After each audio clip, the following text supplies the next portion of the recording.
जय जगन्नाथ दर्शक बंधु। प्रिय दर्शक बंधु 14/7 अर्थात चित्रा नक्षत्र और तुला राशि एही राशिर अधिपति ग्रह हेउछन्ति शुक्र ग्रह एवं एही नक्षत्रर अधिपति ग्रह हेउछन्ति मंगल ग्रह। एणु एही राशिर व्यक्ति माने मंगल महादशारे जन्म होइथान्ति बा एमानंकर जन्म समय को मंगल महादशा किछि बाकी रही थाए। एही राशिर जातक माने द्विपादर होइथान्ति, शुक्र क्षेत्री होइथान्ति, राक्षस गणर होइथान्ति, अग्नि तत्वर होइथान्ति।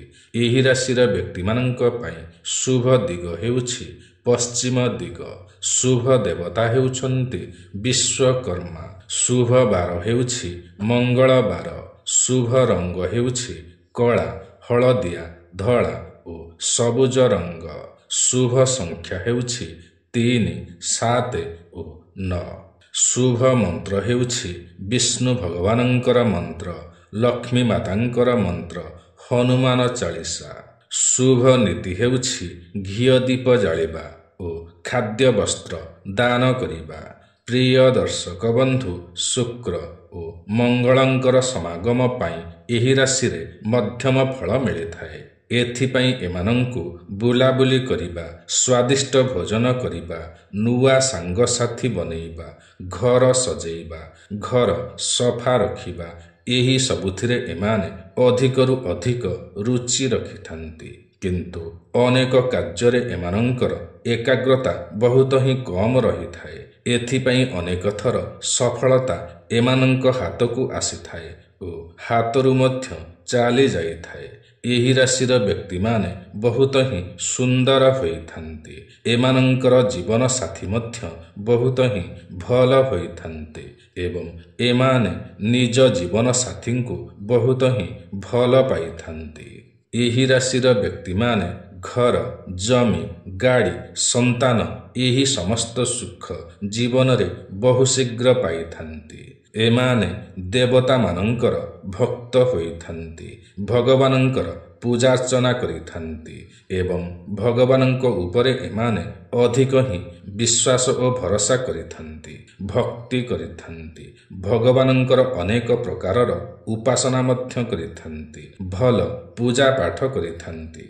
एमाने उच्चभिलाषी होइथान्ति, ज्ञानवान होइथान्ति, बुद्धिमान होइथान्ति एवं शांति प्रिय होइथान्ति। एमानंकर जीवन रे एपरि किछि घटना घटी थाए जहा द्वारा कि एमानंकर भाग्य संपूर्ण बदली जाई थाए। एपरि केही एमानंकर जीवन रे आसी जांती जहा द्वारा कि सेमानंक माध्यम रे एमानंकर भाग्य संपूर्ण रूपे बदली जाई थाए बा लाइफ चेंज होई जाए।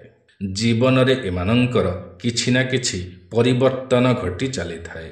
एमानंकर लाइफ केबे भी स्टॉप होई कि रुहे नाही। जदि बा किछि मात्रा रे दुख कष्ट आसी थाए तथापि मध्य लाइफ चेंज होई जाए। एमानंकर लाइफ रे हठात एक मैजिक हेला परि होई थाए। एमानंकर लाइफ स्टाइल चेंज होई जाए बा एमानंकर भाग्य ही बदली जाई थाए। एमाने बहुत ही साहसी होइथान्ति, ऊर्जावान होइथान्ति। कौन लाभ कौन क्षति समस्त कथा बुझी विचारिकी ही कार्य करिथान्ति। कौनसी शुभ कार्य बा भल कार्य विलंब न करी समापन कले जीवन रे बहुत ही भल होइथाए, उन्नति होइथाए। आजी काम आजी ही करिबा उचित होइथाए। कार्य क्षेत्र रे एमाने बहुत ही उन्नति करिथान्ति ओ भल सफलता मध्य पाइथान्ति। एमाने सर्वदा खुशी रे रहिबाकु ही चेष्टा करिथान्ति। जीवन जेते कष्टकर हेले मध्य जेते संघर्षमय हेले मध्य निजकु एमाने केबे भी नेगेटिव आड़कु जीवाकु दियंती नाही। खुशी रे रहिबाकु चेष्टा करिथान्ति। निजकु डिप्रेशन आड़कु जीवाकु दियंती नाही। कारण एमाने भगवानंकु बहुत ही भक्ति करिथान्ति ओ निजकु बहुत ही पॉजिटिव भावरे रखिथान्ति बा सकारात्मक चिंताधारार होइथान्ति। दाम्पत्य जीवन एमानंकर बहुत ही भल होइथाए। जीवन साथींकर बहुत ही भल पाइबा एमानंकु मिलिथाए। ଏମାନଙ୍କର ବ୍ୟକ୍ତିତ୍ୱ ହିଁ ଭଲ ହୋଇଥାଏ। ଏମାନଙ୍କର ବ୍ୟବହାର ଲୋକମାନଙ୍କ ପ୍ରତି ବହୁତ ହିଁ ଭଲ ହୋଇଥାଏ। ସମସ୍ତଙ୍କ ସହିତ ଭଲରେ ମିଶିବା, ଭଲରେ କଥା ହେବାକୁ ଏମାନେ ବହୁତ ହିଁ ପସନ୍ଦ କରିଥାନ୍ତି। କାହାରିକୁ ଉଚ୍ଚ ନିଚ ଭାବରେ ଦେଖନ୍ତି ନାହିଁ, ସମସ୍ତଙ୍କୁ ସମାନ ଭାବରେ ଦେଖିଥାନ୍ତି। ଏମାନଙ୍କର ସନ୍ତାନମାନେ ବହୁତ ହିଁ ବୁଦ୍ଧିମାନ ହୋଇଥାନ୍ତି। ଏମାନେ କ୍ଷଣକୂପୀ ହୋଇଥାନ୍ତି। ଗାଡ଼ି ବା ଯାନବାହନ ପ୍ରିୟ ହୋଇଥାନ୍ତି, ଏଣୁ ନୂଆ ଓ ଭଲ ଗାଡ଼ି କିଣିଥାନ୍ତି। ବିଦେଶରୁ ଭଲ ଧନ ରୋଜଗାର କରିଥାନ୍ତି। 33 ବର୍ଷ ବୟସ ପରଠାରୁ ଏମାନଙ୍କର ଲାଇଫ ଚେଞ୍ଜ ହୋଇଥାଏ ବା ଜୀବନରେ ଉନ୍ନତି ଆସିଥାଏ। ସାଧୁ ସନ୍ଥମାନଙ୍କୁ ଏମାନେ ଭକ୍ତି କରିଥାନ୍ତି ଓ ତାଙ୍କର ସେବା ମଧ୍ୟ କରିଥାନ୍ତି। ଏମାନଙ୍କର ବଚନ ବା କଥା ବହୁତ ହିଁ ସୁନ୍ଦର ହୋଇଥାଏ ବା ଏମାନେ ମଧୁର ଭାଷୀ ହୋଇଥାନ୍ତି, କ୍ଷମାଶୀଳ ହୋଇଥାନ୍ତି, ଦୟାବନ୍ତ ହୋଇଥାନ୍ତି। ଏମାନଙ୍କର ଆଖି ସୁନ୍ଦର ହୋଇଥାଏ, ବହୁଜନ ପ୍ରିୟ ହୋଇଥାନ୍ତି ବା ଅନେକ ଲୋକ ଏମାନଙ୍କୁ ବହୁତ ହିଁ ଭଲ ପାଇଥାନ୍ତି। ଏମାନେ ଭଲ ଲେଖକ ହୋଇପାରନ୍ତି, ଭଲ ଭାଷଣ, ଭଲ ପ୍ରବଚନ ମଧ୍ୟ ଦେଇପାରନ୍ତି। ବାଣିଜ୍ୟରେ ଏମାନେ ଭଲ ଲାଭ କରିଥାନ୍ତି। ଭଲ ଚାଷୀଟିଏ ମଧ୍ୟ ହୋଇପାରନ୍ତି। ଏମାନେ କୀର୍ତ୍ତିବାନ ହୋଇଥାନ୍ତି ବା ଜୀବନରେ ଯଶ କୀର୍ତ୍ତି ପାଇଥାନ୍ତି। ଭଲ ପଣ୍ଡିତ ହୋଇଥାନ୍ତି, ବହୁ କୁଟୁମ୍ବୀ ହୋଇଥାନ୍ତି, ରାଜ୍ୟ ବା ରାଜାଙ୍କର ପ୍ରିୟ ହୋଇଥାନ୍ତି, ଦାନୀ ହୋଇଥାନ୍ତି, ବିଚକ୍ଷଣ ହୋଇଥାନ୍ତି, ଦୂରଦୃଷ୍ଟିଯୁକ୍ତ ହୋଇଥାନ୍ତି ବା ଦୂରଦ୍ରଷ୍ଟା ହୋଇଥାନ୍ତି। ଗୁରୁ ଓ ବ୍ରାହ୍ମଣଙ୍କୁ ଭକ୍ତି କରିଥାନ୍ତି। ନାମ ସଂକୀର୍ତ୍ତନ ପ୍ରିୟ ହୋଇଥାନ୍ତି, ସତ୍ୟବାଦୀ ହୋଇଥାନ୍ତି। ଶିବଙ୍କର ଉପାସନା କରିବା ଦ୍ୱାରା ଏବଂ ମାତା ଲକ୍ଷ୍ମୀଙ୍କର ପୂଜାର୍ଚ୍ଚନା କରିବା ଦ୍ୱାରା ଜୀବନରେ ଅନେକ ସାରା ପରିବର୍ତ୍ତନ ଆସିଥାଏ, ଉନ୍ନତି ଆସିଥାଏ। ଜୀବନରେ ଧନ ଐଶ୍ୱର୍ଯ୍ୟ ପ୍ରଚୁର ମାତ୍ରାରେ ପ୍ରାପ୍ତି ହୋଇଥାଏ।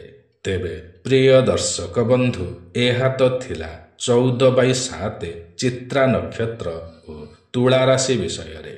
ଆଜିର ଏହି କାର୍ଯ୍ୟକ୍ରମଟି ଆପଣଙ୍କୁ କିପରି ଲାଗିଲା ନିଶ୍ଚୟ କମେଣ୍ଟ କରି ଜଣାଇବେ।